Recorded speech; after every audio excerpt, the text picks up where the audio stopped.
اللہ تعالیٰ نے کائنات میں نشو و نما کا ایک تدریجی نظام قائم فرمایا ہے۔ چاند جب طلوع ہوتا ہے تو بڑا چھوٹا سا دائرہ محسوس ہوتا ہے، پھر اس کی نشو و نما ہوتی ہے تو ایک بڑی روشنی کی صورت میں وہ سامنے آتا ہے، لیکن پورے عروج کے بعد پھر وہ ڈھلنا اور گھٹنا شروع ہوتا ہے، پھر آہستہ آہستہ اس کی وہ عروج والی روشنی ماند پڑتی ہے، اور کچھ دن اس پر ایسے آتے ہیں کہ بالکل دکھائی نہیں دیتا۔ سورج کی شعاعیں جب سورج صبح نکلتا ہے تو ماند ہوتی ہیں، پھر وہ اتنے عروج پہ ہوتا ہے کہ کوئی اسے آنکھ نہیں ملا سکتا، لیکن شام کو پھر وہ اپنے زوال کو دیکھتا ہے۔ درخت ایک چھوٹے سے پودے کی صورت میں ہوتا ہے، کبھی کبھی یوں بھی لگتا ہے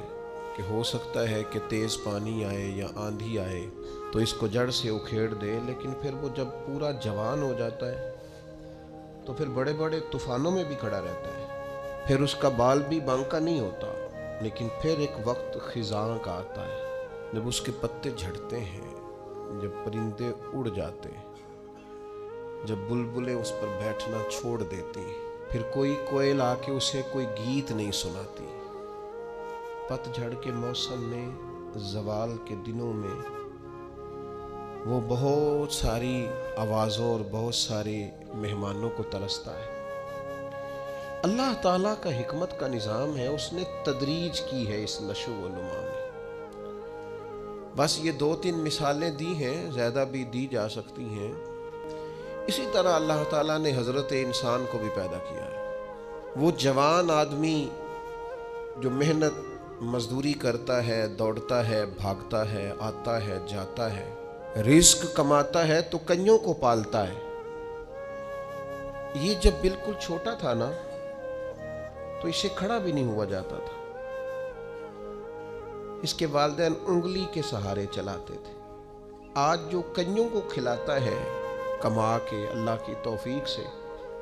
ایک وقت یہ تھا کہ یہ اپنے ہاتھ سے لقمہ اٹھا کے منہ میں نہیں ڈال سکتا تھا، اس کے ماں باپ اس کے منہ میں لقمے ڈالتے تھے، اس کی ماں اس کے لیے خدمت کرتی تھی، پھر اس کو عروج ملا، پھر اس کو باکپن ملا، پھر اس نے دنیا دیکھی، پھر اس نے دوڑنا بھاگنا دیکھا، پھر اس نے بڑی بڑی گاڑیاں چلائیں، پھر اس نے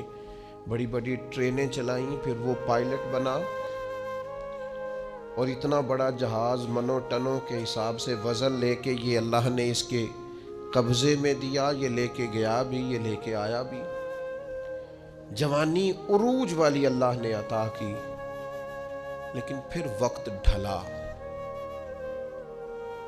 پھر واپسی شروع ہوئی، کالے بال سفید ہوئے،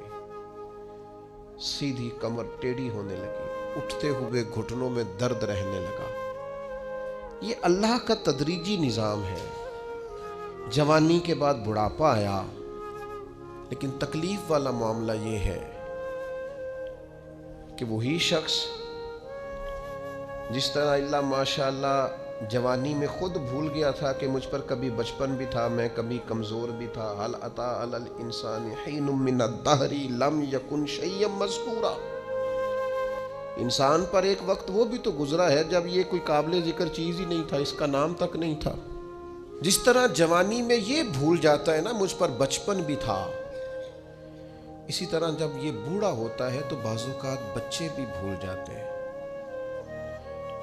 ان کا خیال ہوتا ہے کہ شاید ابا ہی بوڑھا ہوا ہے، دادا ہی بوڑھا ہوا ہے، ہم نے شاید نہیں ہونا۔